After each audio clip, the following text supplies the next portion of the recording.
Guys, thanks for joining us for another episode of Live Sound Engineers 101. This week I speak to George Solidakis, who is a monitor engineer, and he tells you stories of how he came from Greece to Scotland and worked his way up to be one of the most popular monitor engineers in Scotland.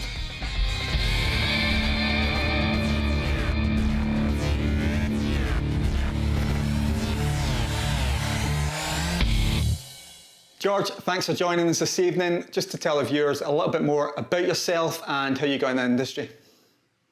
Pleasure, Scott. Thank you for the invite. My name is George Sol Solidakis, and I'm a freelance monitor engineer. I got in the industry as everybody else, pretty much working my way up, starting from the bottom.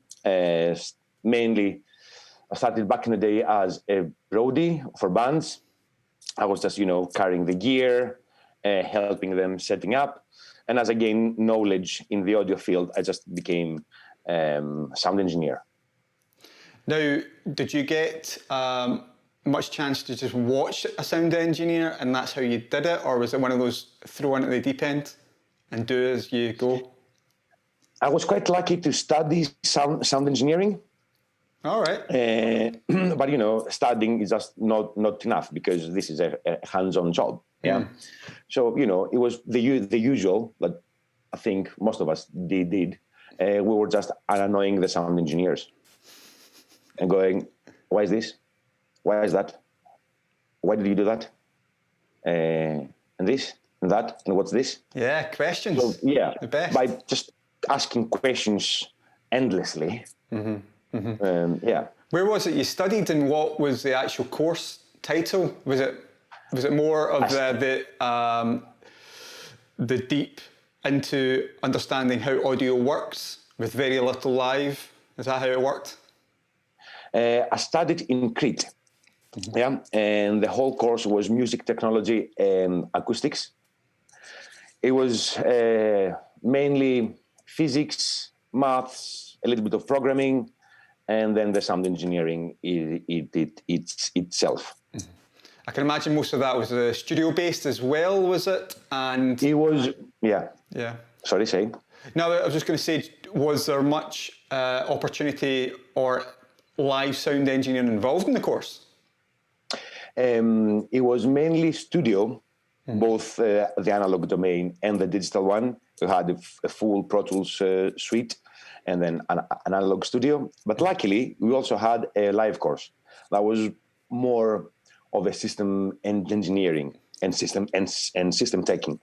Right. We were very lucky because we had a wonderful system by L Acoustics.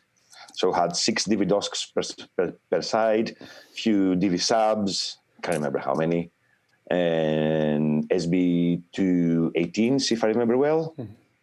That's great that you actually got the ability in a course to work on high-end equipment like that, because most of the time you don't really get a chance. So that's great you got that knowledge straight away. Now, obviously, you're not from Scotland. No. Something gives it away. How was it you came from Greece to here then? How's that work? It was just the weather. Oh, of course. Everybody loves Scotland for the weather. I mean, come on. Let's face it. If you don't come to Scotland for the weather, then why do you do it? And the Scottish banter. Oh yeah. I came for studies, and then luckily I made some really good friends that helped me really a lot. And yeah, they just introduced me to the right people. I had to prove myself to them, and then things started to take off. So obviously you're a sound engineer in Greece with contacts. You come to Scotland, you don't have any contacts. So what did you do? How did you get into the venues? Once again, it was all about networking and meeting the right people that had that opening at the right time. Yeah. So it was all about. I think. if I start naming all the people who helped me in Scotland, we'll need roughly an hour and a half. But they all know who they are, and I deeply thank them. So yeah, it was all about networking. You meet people, you hang out, you go for a pint, you exchange a few ideas, maybe do 1 or 2 gigs together. Yeah. See what your level is, and then they can suggest you for different types of jobs. Was your English pretty good when you came over to Scotland? What is English? Sorry, Scottish. Yeah, I mean, here we start learning English from a very young age. Right. So I was pretty fluent, but once there, Yeah, because things do well. Edinburgh, Glasgow, we speak a wee bit different, and also it's not your Queen's English that we kind of speak, so... No, the thing is, when I first came to Glasgow, I wanted to cry. Because I was looking, what did he say? What was that? No, but I think after a few months, I was just fine. I mean, I got trained by Glasgow's best, Mad Crew. Oh, yeah. Yeah. You can't get any more Ouija than that. No. Glasgow's Finest. So just let everybody know, what kind of venues is it, or what venues is it you're working in currently? Pre-COVID, of course. I'm doing the Garage. I'm doing SWG3 in Glasgow, O2 Academy, in Edinburgh, Liquid Room, and occasionally Summer Hall. Yeah. If I remember well, yeah. Now, serves well, because it's been a while since we worked. Yes. Now, do you class yourself as a front of house, a monitor engineer, or both? To be honest, I classify myself more of a monitor engineer, but I do enjoy doing front of house. But I much rather be closer to the action with a band. Yeah. And having that interaction. Now, you obviously started off as a front of house, or just as an engineer. Your first time doing monitors, how did you get into that? Was it something that somebody just said you want to do it, or an opportunity came up, or did you just learn as you went? I think it was. I think someone threw me in the deep straight away, right? Best way. See ya. So yeah, in the beginning, you're kind of not afraid, but you're not sure about your actions, because the workflow can be slightly different from front of house. Yeah. So yeah, I just had to come up with solutions to problems and just go with it. Yeah, you have to change your mindset of how you do things. Yeah. And as long as you were seeing smiles on stage, then you knew that you're doing something well. Yeah. Now, obviously, you mentioned about being a monitor engineer, you're closer to the action. I guess you get a chance to have a wee bit more relationship then with the bands, and especially bands that come through on a regular basis. Is that giving you the opportunities to get involved with acts on a touring basis? Actually, tours didn't come from returning bands. Tours came from different bands through Facebook groups. Right. Pretty much. But being closer to the action, then you develop a relationship with the band. Even if they see you once per year, they do remember when they had a good time, because it's not always about the skills, but if they come into a venue and they have fun. Yeah, that's what it's all about. So you have to have fun. If you don't have fun, then you might as well do another job. Yeah, well that's the thing. Someone else mentioned that. It was about what we do is we don't class it really as a job. It's a career. It's a lifestyle. And and if it starts getting that way that you're not enjoying it and you're not having fun, it's time to get out. Yeah. We're all out at the moment, but we don't really have a choice in that one. True, but don't get me wrong. I mean, we say that it's kind of a lifestyle and this and that, but at the same time, we work really hard, like 12-hour shifts, and we spend so many years perfecting our skills with unpaid labor most of the times when we first start. Yeah. So yeah, it's just just another hardworking in the industry. Yeah. Now, Not just playground. All these venues over here, obviously we deal with a lot of Pro 2s, bit of Digico. Over in Greece, what were you kind of learning on back then? I was mainly an analog guy, yeah. So I made the jump to digital quite late. I think it was 2014. Wow. When I did the jump and went fully digital. Back here, I was used to Midas. I mean, let's face it, the analog ones are just the kings. Yeah.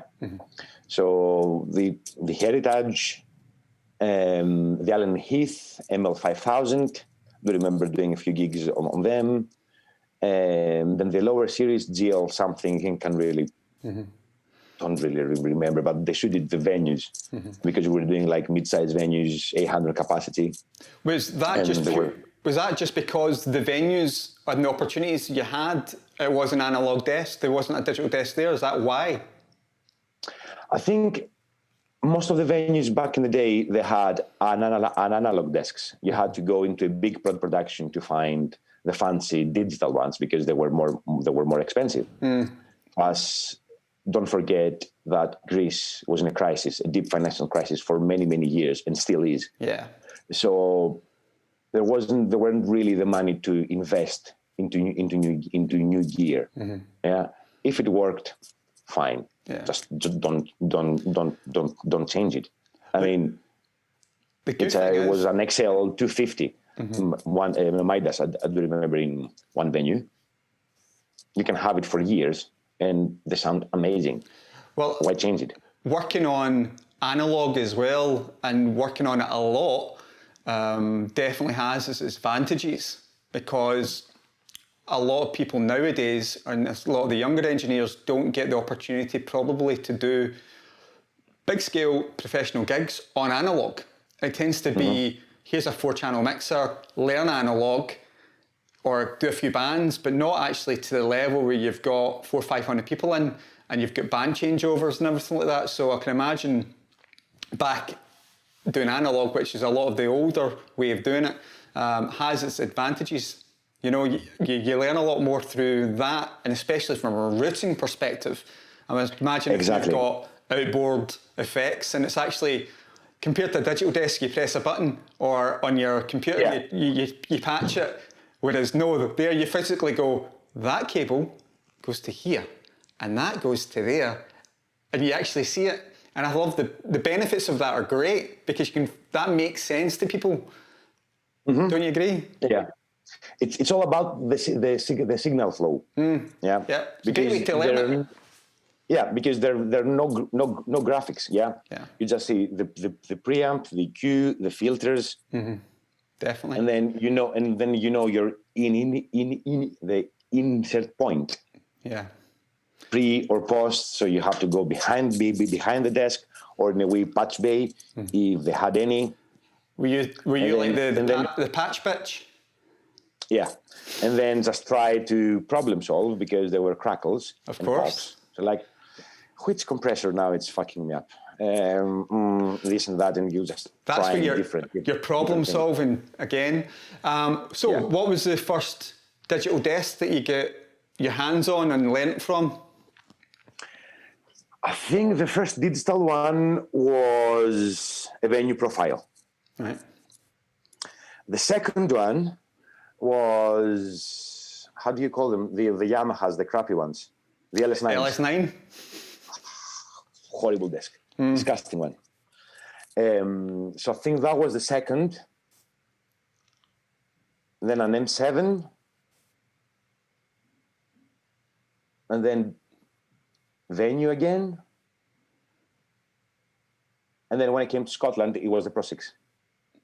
Now, what would you say is your favourite desk to work from? Let's just look from a monitor just monitor world, what's your favourite? That's a tough question. Let's say you're going on tour, world tour, you get a year's tour, you can pick any desk you want, money is fine, you can have whatever you like, so just let me know. What do you want? It would probably be an SD7 or an SXL, right, because they have great functionality. They are unbelievable desks and the sound phenomenal. Mm-hmm. You have all the gizmos and all the toys to make your life easy without compromising the show. Mm-hmm. So yeah, probably these two.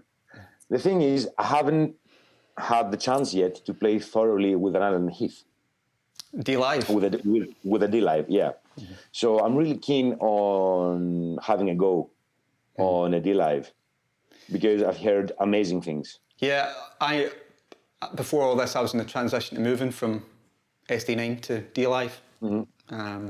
If anyone wants to buy an SD9 in COVID times. Yeah.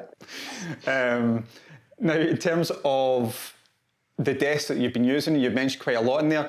How did you learn how to use them? Was it literally you were just thrown on a gig and had to learn it, or did you have the opportunity to watch videos or have a bit of pre-production on a desk or go in at a venue or borrow something? How do you get a chance to learn the desks? Mainly through videos. So you have an idea of the orientation, mm-hmm. and you don't go blind into the gig. Yeah. So there are fantastic videos done by all the companies that can give you the basics, and then you just have to spend time and ask the venue engineer, ask the PA company, can I come in and spend an hour, 2 hours on the desk just to get myself familiar with. Mm-hmm. But no matter what you do, no matter the preparation, you actually learn the desk on the gig. Yeah, definitely. And you'd be amazed how many hire companies and production companies actually allow people just to come in and have a shot, you know, because I've had it, people phoning me up saying, can I have a shot of this, can I shot of that? Yeah, fine, if the desk's sitting there, more than happy, exactly. Because it's just about building relationship. Mm-hmm. You just don't know what will come from it. Well. I mean, and the companies want new clients, so that's a win-win. You want new engineers, or you want to see different people with the right attitude. So why not? And I mean, in this industry, we're all about helping each other. Mm-hmm. Yeah. So why putting barriers? Come in if exactly as you said, if the desk sits there, then it's fine. Yeah. I do remember many companies were very kind to me when I had to go on tour. I had the multi-track with me, so I had to dial in really quickly just some basic mixes. So I just found a few companies to see who had them and a desk available, went there for a couple of hours, did my job, thanked them, and off I went. Yeah. Now, from a monitor engineer point of view, how do you approach Soundcheck? There'll be a lot of guys who listen to this who are used to just doing front of house mixing and doing monitors from front of house, so they don't know the process of what does a monitor engineer do, what's a front of house, and how it divides, and there's a different working process in there, you know? It is, because you have to satisfy more people, with different needs. So what I try to do is keep it short. Mm-hmm. So there's no time of spending, for instance, in my point of view, 5 minutes on the kick drum. Yeah. Because if we're talking about an indoors venue, the sound is going to change because of the humidity, because of the people, because of the volume, because of the temperature, because of so many things. Mm-hmm. So just get it sounding right to begin with. But this is something that comes with skills and experience. Mm-hmm. Yeah. Keep it short. And at the same time, let's say that you're line checking drums. You don't just set up the drums mix. You, at the same time, throw the kick drum into every other wedge that is needed. Yeah. So kicks and hats, they go almost everywhere. So that gives you kind of a starting point when it comes the time, for the guitar tech to jump on the stage and and do guitars to have that rhythm section there.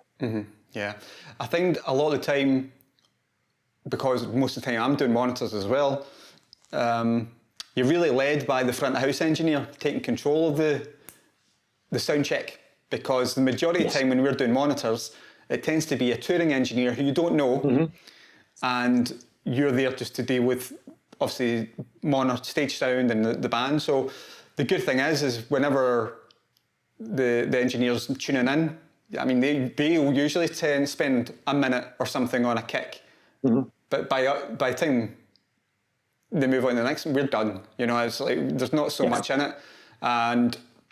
But what you get is you get the engineers who are tuning with their own desk, who's everything's dialed in, and they're ready to go straight away. And they've got a habit of just going, okay, kick, yeah, fine, right, snare, you know, and you feel like you don't want to say, oi, oi, oi. So you end up, that's when you go, oof, have to start doing it faster, but still having a wee bit of an ear. That's a harder thing. Sorry, on you go. No, continue. I was going to say, like, on the fly, you can do that when it's a bit rushed, but in terms of listening, do you do in-ears and a wedge, or do you just do a wedge, or do you do a combination of both? Cool. So to begin with, see, when the front of house have their own desk and they go through the channels quickly, what it can save your life is prior to the line check, just set the basic filters, high pass and low pass. Yeah. Because your goal is to leave the channel flat. So you don't mess with the phase. Yeah. Just keep it as flat as possible, because you're monitoring, So the band wants to hear what comes out of their instruments, not a polished result, over compressed or gated or whatever. You have to give them the accurate representation so they can perform the way they want, not the way you want, because it's all about them. Yeah. That's where you've got to switch off from being a front of house to a monitor engineer. Front of house, you're going, I'm mixing, I'm in control. Monitors, you tell me. Yes. Yeah. Exactly. And there are times when, you know, the singer just wants the vocals. Yeah. It's fine. The guitars just want king and snare. I can hear everything else. It amazed me at the very start, the amount of bands who wanted very little on stage, or even when the bands come in with their in-ears, you know, and you get the singer who just says, just wants their vocal in it, that's it. Whereas I've set it up for a stereo mix and some nice and fancy. The toms are panned, and you know, and it's just lovely. Verbs and delays and flatbacks and everything. And they go, just vocal, please. And it's just so loud on stage. In terms of... you've asked before. So having set up all your high passes and your low passes, you just have to deal with the gain. Which you can also do. You can do that though, or what I found is when the band are setting up, or the tech's setting up, hitting the kick and the snare and everything like that, that's when I start going, twiddling a little bit, or they start playing the guitar. You can kind of get away with it, because they suddenly think we do monitors. You come to the sound check, they think, oh, this guy's great, but they don't realise you've actually spent the last 10 minutes going, but again. You do get a chance compared to front of house. Yeah. Exactly. So it's all about being proactive, and try to be ahead of the game, because let's face it, no one likes soundchecks. We're all there for the gig, not for the soundcheck. Yeah. The band has done it so many times that if they could escape it, they will be fine. It will be just perfect. And also the techs. Yeah. We're not there for the soundcheck. No, we're there for the chat. Yeah, that's fine. See, there's nothing better when the singer walks in, because it's always the singer walks in last, of course. Everyone else is sound check. The singer walks on stage, and straight away they've got good volume in their monitor and they're good to go. Yes. And you know you've done a good job when they turn around and say, can you turn it down? Exactly. And compared to them going, need more, and then they start the sound check in the wrong frame of mind, and there's a battle straight off. So I like to, even before the band turn up, I'll set up a couple of wedges, I'll have my mic and I'll muck about for as long as I want.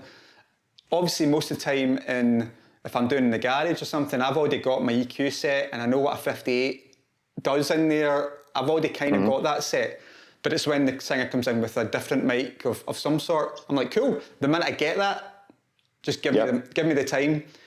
It's when they turn up for Soundcheck and everyone else is checked, and then the singer comes in and goes, oh, here's my mic. And he's just about to walk on stage, and you go, and you right, just give me a couple of minutes, and you've got to do it. But you've just got to smile. Oh yeah. Yes, sir. Oh yeah. It's all about smiling and make them feel secure. Yeah. That they're gonna be on stage, and no matter what happens, you're gonna be there for them. Yeah. You're gonna be there, ready to take action and make sure that they're not compromised. Yeah. See, in terms of ringing out a wedge for a singer, what's your kind of approach to it? I'm using, after giving it so much thought and experimenting with different things, I found that, for me at least, that's how it works for me. There's a fine line between the gain and the fader. Yeah, because I like to run Mon's post fade. Yeah. Plus, I hate EQing a lot of frequencies out. If I have to EQ more than 5, then something's horribly wrong. Because then the words. Yeah. So there will gonna be no clarity to it. So there's a fine line between gain and the fader. Yeah. So depending on the singer and the genre, you start by doing the movements that they do. If they cap the mic, there's no point of me EQing the mic or rigging the mic out by holding it as I should. No, I just start by capping it. Yeah. Like, if it's a rap gig straight away. Yeah. Not even that. Even from hardcore gigs and metal, and it doesn't matter. If they run above the stage, if they point the microphone into the wedges, if they hold it down. So you just try to copy all the moves that they do on stage, make sure that it's stable, and off you go. Yeah. I agree with you about butchering the EQ. My kind of approach with the vocal is a bit high pass, bit low straight away, and then I work on just the vocal monitor with a flat graphic. And as you say, if I find myself having to do too much and you start noticing that nearly all of them are down, you go, right, well, it's something a gain issue more than anything. But exactly. If you start butchering it, it's gain down, start from scratch again, But the best way of learning how to do that is by doing it. Multiple mics, multiple stage monitors. Learn the hard way by just ringing out monitors. It's sad, but you have to do mistakes. Yeah, you have to do them, and you will do them, and it's absolutely fine. If you don't do any mistakes, you'll never learn. Yeah, you have to be there. You have to see the band being angry with you, because then you build a character, you build your skills. Yeah. You build your personality. Talking about mistakes, then, what's the worst mistake you've done then, sir? Plenty. I have a whole book. That you're allowed to see. There's the book of mistakes. The ones that you won't get you into trouble and you're allowed to see on camera? Mistakes. I can remember horrible gigs. Horrible. That was kind of a combination of me and the artist. The band was lovely. That was horrible because I was called out from the speakers. On stage, during the gig? On stage, yeah. So that was a horrible experience. I was doing monitors from front of house. So I had to control both. The PA wasn't nearly enough. The singer was completely underpowered. Everything was a recipe for disaster. And I wasn't game. It's the worst. That was a huge fuck up. Being called out on stage is a horrible experience.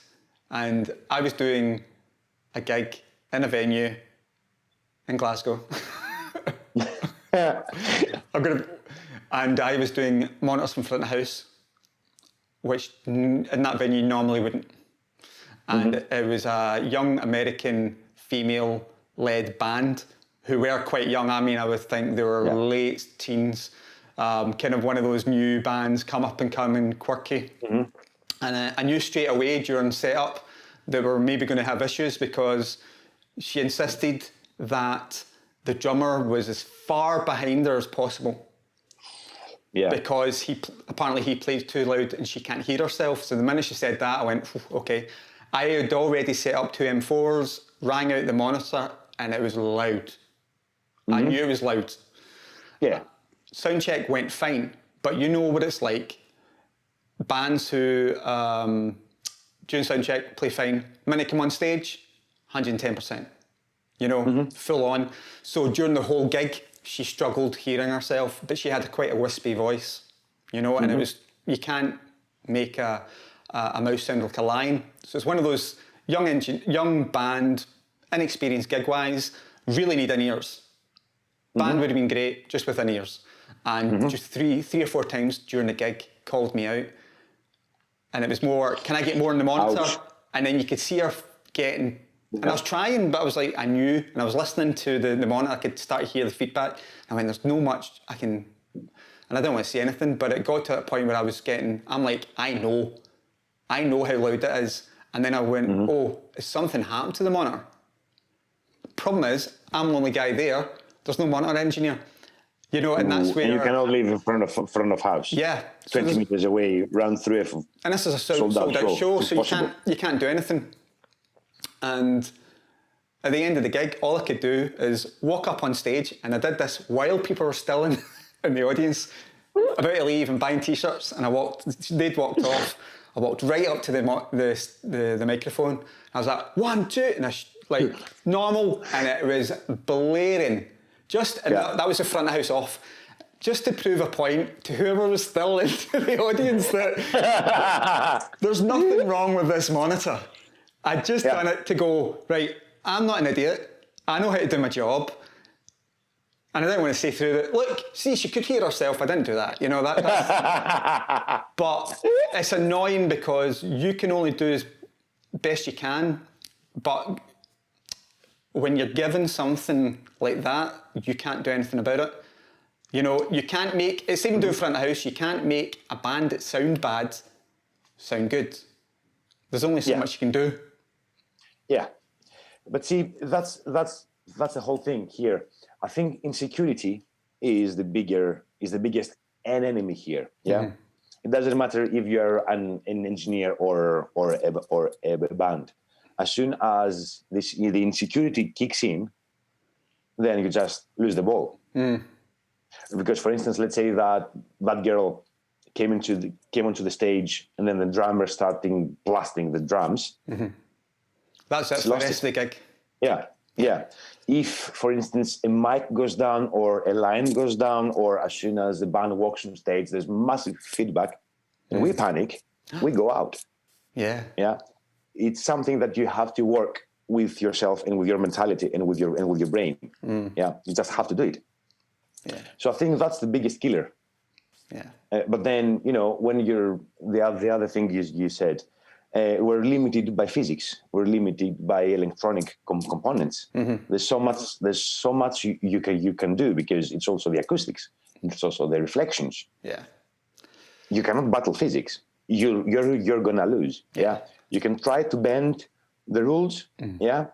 You'll bend them, but then there's a limit. It's like being in a venue or going into a venue you've never been in before, or it's a space that's trying to put on a gig. And I've been in places that are like a barn, you know, and reverb galore, and it's got a 10-second reverb, and there's no audience in, band start playing, doing sound check, and the manager or somebody comes up and goes, is there anything you can do about that reverb? And you're like... Yeah, how about you spend like a few grand, maybe try to respect yourself in the venue? Yeah. No. Nobody's going to invest. No one. No. It costs too much money. It's knowing your limits. Now, out of the thousands of gigs that you've done over the years and the different opportunities, have you got some gigs that are really standout highlights to you that you just are memories that you always go, I love that, you know, and it reminds you of why you love doing what you do? True. I think Living Color, I think you've done them, yeah? Yes. Yes. A brilliant gig. That was my favourite gig last year. Exceptional players. Yeah. So Living Color was kind of a revelation. Pussy Riot. Oh, yeah. Max Cavalera, Peter Murphy, Every Time I Die, Mark Lanigan. Amazing performances. Amazing. Dead Kennedys. Plenty. I think we've done quite a lot. I can't remember. We've done a lot of the same bands. Yeah. It's it is a privileged position to be in. And as I say, that Living Colour gig, or the one, I did them last year. You must have done them a couple of years before or something. Yeah, something like that. At the garage, yeah. And I was a big Living Colour fan anyway. And Will Cahoon is one of my favourite drummers. And he's amazing. Yeah, he's amazing. I did a couple of his songs when I did my degree, you know, so getting a chance to meet him and then actually do monitors for him, and I was asking about stuff, and then such a nice couple of guys. All of them were just spot on, and it was one of those gigs where the soundcheck, great, and they wanted things exact, told you what you wanted, brilliant, and then during the gig, very little was asked for, but it gave me an opportunity, ears in, gave myself a stereo mix. I gave myself the best mix ever, and I went, I'm getting paid to watch one of my favourite bands from the side of stage with the perfect mix in my ears, and I can remember just, that was it. Yeah. Amazing. And I hadn't been, the time before that was probably Andrew WK. Okay. And another one of those, was a fan, got to do that, and I was just like, but that was actually, I think Andrew WK was my first monitoring shift. Really? I think that was my first monitoring gig ever. I'm sure it was in the garage. And that's when I really, luckily it was on the SD9, which I have. Yeah. So I just figured out how to do it in a different way, or how to do monitors, and it was fine. And then I've progressed from there now when I look back to that first gig. But it's the same as you did. You went, right, put my sound engineer hat on. How do I do this? And how do I do it in a slightly different way? And I remember that sound check went well, apart from the only one thing is I'd automatically went, right, there's the instruments. What would I normally do from a front of house perspective? So I still had that hat on. And I went wrong because, like, on the keyboard, I always add compression on keyboards automatically. Front of house. Me too. But I did that on the monitor for Andrew WK, for his, and straight away he went on and went, just turn the compression off. It just within split second, and it wasn't even heavy. See, with the keys and SPDs and playback tracks and everything else, I set limiters. Yeah, because if you're playing with in ears, and then suddenly the keyboard player just starts smashing the piano, then your ears are just done. Yeah, I've learned that with SPD. Same as Wedges. Yeah. So I just choose the loudest sound or the loudest patch, and I set the limiter there. Yeah, it's amazing. No makeup gain, nothing. It's amazing how many bands, and even including tutoring bands, have all their pads and their samples and stuff all over the place. Yeah. Quiet to and the gig, and you've had I've had the musicians turn around and say, listen, there's a couple of samples here that are way, way louder, so I'll give you the nod, just turn the gain down. And you're like, that's amazing, still at that stage. They haven't just went in and went, I'm going to change, because they always go, I keep on meaning to do that. Yeah, but you don't have the time. Yeah. You just prefer just to chill. Then it puts the pressure on you because you've got the set list that they've gave you. And you've got turn it up. And you've got that big asterisk going, don't forget that one thing that you've been asked for the whole gig. Exclamation. An hour and 10 minute set, and you've got one thing you've got to remember. And you fuck it. Yeah. I mean, you have to do something, you know. You have to make yourself known. Yeah. I was here. But the thing is, being a monitor engineer, you spend most of your time doing this, and I don't know if you do this, and I go like that, right?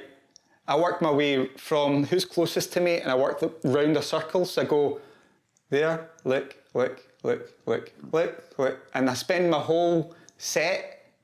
And then I realise if people look at me, they must think I'm a weirdo who's doing this funny dance. Where I'm actually just trying to keep contact, because I know fine well that some, you know, they automatically turn around and look at you. Yeah. You know, and you need that eye contact, because from that eye contact you can tell what they need most of the time. So you have to be really on the ball. And I think that's a lot of people don't realise. Compared to a front house engineer, you are literally listening. That's what you're doing, you're listening, whereas a monitor engineer, you are watching. Because I tend to take a step back and have a more panoramic view of the stage. And let's say if I cannot see the drummer because of gear, because of cases, because of the big amp stacks. Yeah. Amp peg, 8x10 and 4x12 cabs and stuff. I tend to give them the talkback mic. Right, okay. So they can shout straight into my ears. Yeah. So usually, as a listening, as a monitoring thingy for me, I have the I'll have my in ears in for the comms, and then just a listening wedge. Right, okay. Depending on the venue, yeah. Because sometimes things are so loud that that you cannot even listen the listening wedge. Yeah. You cannot even tell what's coming out from there. So there's no point of hurting yourself, you know. Yeah. What happens as well is most of the time we, if we are only doing monitors for the support bands and the headliners either got their own monitor engineer or they've got loads and loads of gear, you end up, and it's like the tech needs to have the space because the tech needs to be able to see whoever to change things. And we find that, we're stuck in a position that's actually not ideal, but we can't really turn around and say, no, I must see everyone. It's like, so many gigs where, we're actually way Close behind. the door. Yeah, you're behind everybody. So they actually really have to turn around. And I found myself having to do the gigs where I'm walking out and I'm actually watching the band from the sides so I can see everybody. And I say to them, listen, because of where I am at, I will be down here. If you need me, look for me down here. But it means that you're keeping an eye on them. And then if they need something, you've got to walk back to the desk, change it. And it's annoying that way, but you've got to be accommodating. You have to come up with a solution, you know. Don't be a dick about it. There's a problem of the sidelines. We have to come up with a solution, yeah. So this is where the iPad comes handy. Yeah. Apart from the SD9, because iPad on its crap. Yeah, but still, from nothing, at least you can have some levels. Yeah, definitely. Talking about sidelines, I mean, sometimes you get the old side fills and stuff. From a monitor engineer's perspective, what do you use the side fills for, or what do you aim them to be used for? I tend to rely heavily on side fills, mainly for the rhythm section. So kick, snare, hats, and if they need toms, it's fine. Just have them there. And then vocals, especially if you have a vocalist that's running all over the place, up and down the stage. They have to be able to hear themselves no matter what. They have to, full stop. Yeah, it is what it is. So I tend to crank them as loud as I can with kicks and hats, vocals, and then some guitars, or the SPDs or the intros. I much rather have them on the side fields rather than the wedges. Yeah, gives the wedges a wee more space as well. Yeah, exactly. But depends on the band's needs. Yeah. I was doing. So you have to follow what the band are very used to hear on stage. If they're not used to doing this, then you have to change it to something else. Did you ever do monitors or be involved in any gigs with public image? Johnny Lydon. No, I think it was Andrew did it. Andy. I did. I was at two gigs for. I wasn't doing sound because I was there with my SD9 as an SD9 tech for the band, and it was great because it gave me an opportunity to just see what the band were, their front of house and their monitor engineer was doing, and their monitor engineer, who was such a nice guy, and he showed me their setup, and I was helping them because I was just there. Johnny Lydon's vocal, right? So you had 4 M4s, right, for himself. Just vocal, right? Just vocal was coming through it, right? Then he had 2 side fills of, I think it was ground stacked Y or something, or it was maybe just Q actually, but it was full ground stack. And we're talking about a venue not much bigger than the garage. Okay. Not much bigger. And there was 2 venues, and no joke, it was so loud on stage with just his vocal, and the engineer was telling me that, and he showed me, and from where he was standing at Monitor World, it was 130 SPL, right? There you go. So loud. Johnny Rotten walked on stage, went up to it, 1, 2, and he went, "You're going to have to turn that up, aren't you?" And I was just like going, "What?" But he's here and going, but I was like, that's amazing. So anyway, the band playing, and at the second date, I think this was in Dundee, halfway through the gig, the front of house PA cut. And the stage was so loud, you didn't notice that the front of house went off. Was off. I actually, because I was sitting there, just, the engineer was, and he turned around and went, "What's happened to the PA?" It wasn't my PA, I had nothing to do with it, but he turned around and I went, "Oh, that's funny, aye." And it's the only gig I've ever done where the front of house goes off and you don't really notice much of a difference. It was hilarious. I couldn't believe it. But that was a quality gig. Yeah. I've done quite a few gigs where I had to use the 4 Wedges setup plus side fields. Do you remember Max Cavalera? 4 MB4s blasting. I think I measured 110 in his position. Then Toots and the Metals. That was something else. That was bending the laws of physics. It's amazing, isn't it? Yeah. Ask Cheesy how loud the vocals were on the stage. Whereas I love a nice quiet stage when the band come in, we're all in ears. We've got a wee drum fill. I'm like, more than happy. In ears, fine. Happy.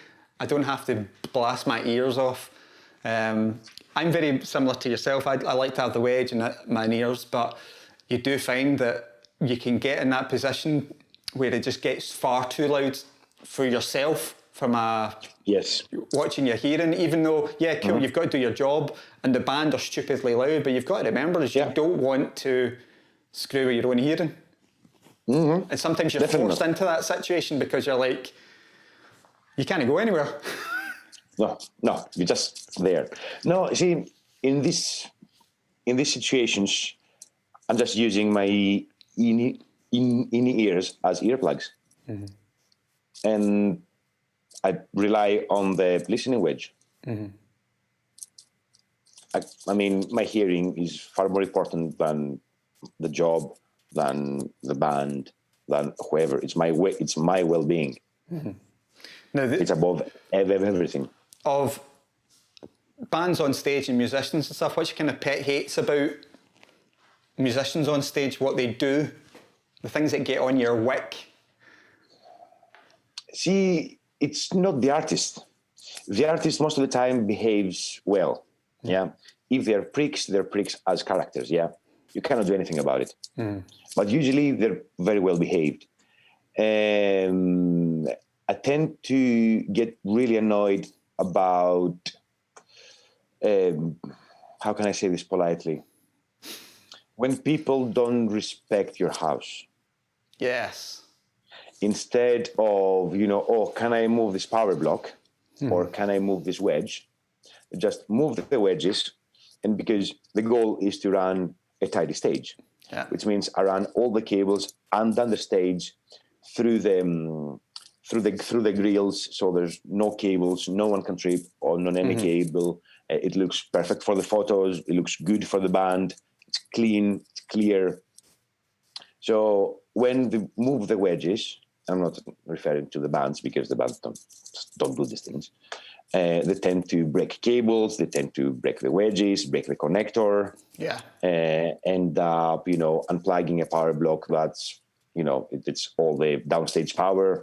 And suddenly they go, oh, I have no power. I have no power. Of course you have no power because you've unplugged it. Yeah. No. So respect the man's house. That's the rules. Yeah, as you would expect, because everyone deserves respect. Yeah. And then at the end of the day, we're there to help. Yeah. We're all there to have an easy day and have fun. Yeah. Of course. Just ask me what needs to be done, and I'm going to do it. No question asked. Yeah. Simple. Now, in terms of in a post-COVID world, when we start getting back to gigs and stuff like that, do you see the role of a monitor engineer changing, adapting to a different way of working? Like, say, for instance, sound checks and stuff like in gear? I think it's going to be even more pain in the ass than it is already. Because I tend to carry lots of hygiene things and cleaning wipes and sprays and UV sanitizers. And you did that before COVID. Yeah. In-ear vacuums and dehumidifiers for in-ears and everything else. So now in your everyday life, you have to spend more time to make sure that the mics are disinfected. The in-ears are disinfected and clean, take all the wax out, which means that the loadout time is just not enough, especially if you have a disco loadout. Yeah, I think at the end of our shift or the gig, where it is like, right, we've got to be out in an hour, whereas if they're using in-house mics, then we'll have to clean them, or the venue will have to actually get double, maybe triple the amount of mics they normally would have because there has to be a quarantine thing. But I would say bands will be touring with their own full mic packages, probably, like everything. Hopefully, because that's the goal. Yeah. I think everything. I think all mics they'll be traveling with. Yeah, because it has to. I mean, it's consistency. Yeah. And especially for the singers, they find the mic that they like.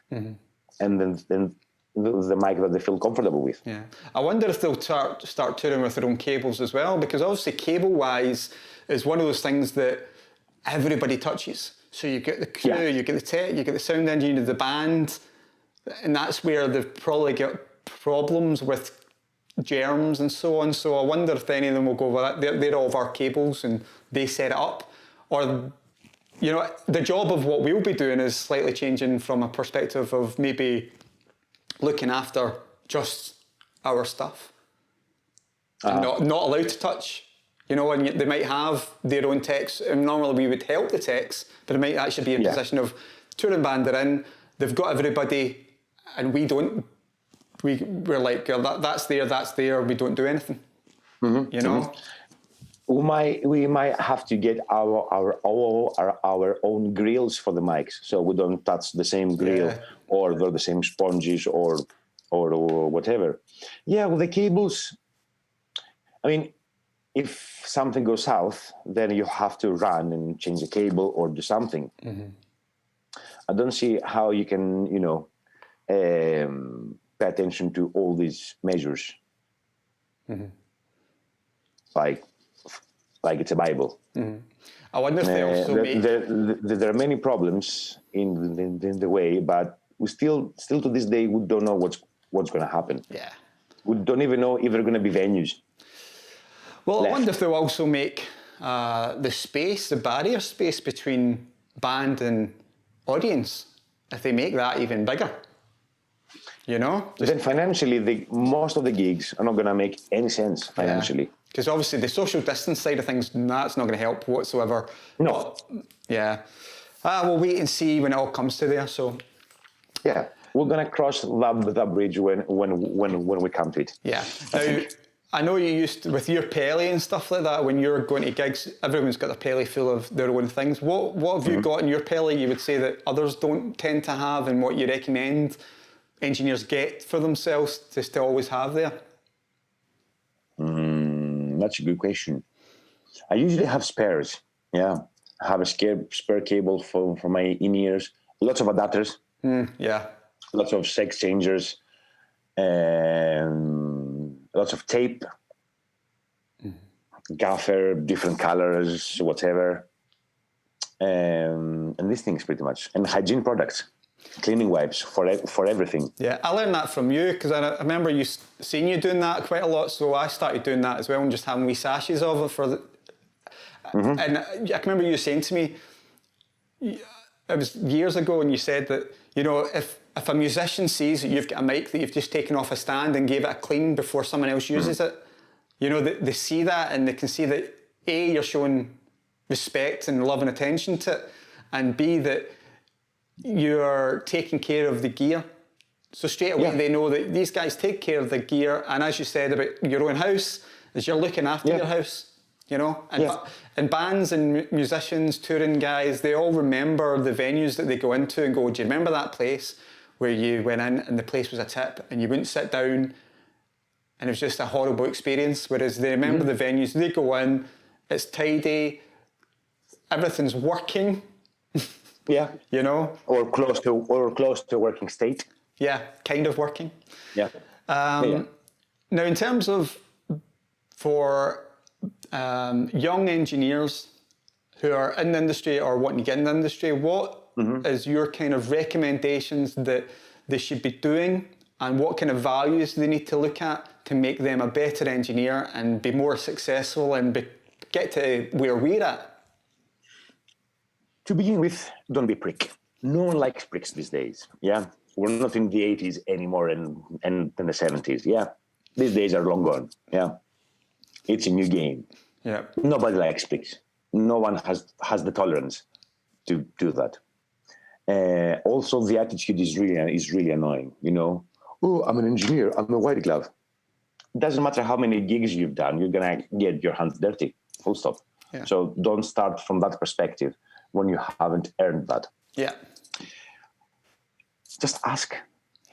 Whatever questions you have, just ask and keep asking. No matter how stupid it is, no matter what, it doesn't matter. There's no stupid question. You can be stupid without asking the question, but there's no stupid question. Just ask. We're there, and most of the times we're more than, excited to pass on the knowledge. Because oh, finally something different. Oh, I'm not gonna just do the usual EQing and doing this and doing that. Yeah. I'm just gonna tell something. Yeah, come along. Best way forward. Yeah, and just knock all the doors that you can without having an attitude. Be keen and eager to learn. And I don't see any problems with that. Yeah, definitely. Well, listen, thank you very much for your time and your wisdom. Pleasure. Can't wait to be able to see you in person and go for a drink and get back to it, mate, and be at another gig. Soon, very soon, very soon. Well, thank you very much, sir. Thank you for having me. Mwah. Thanks for watching another episode. Please remember to subscribe, like, and leave any comments, and we'll see you next week.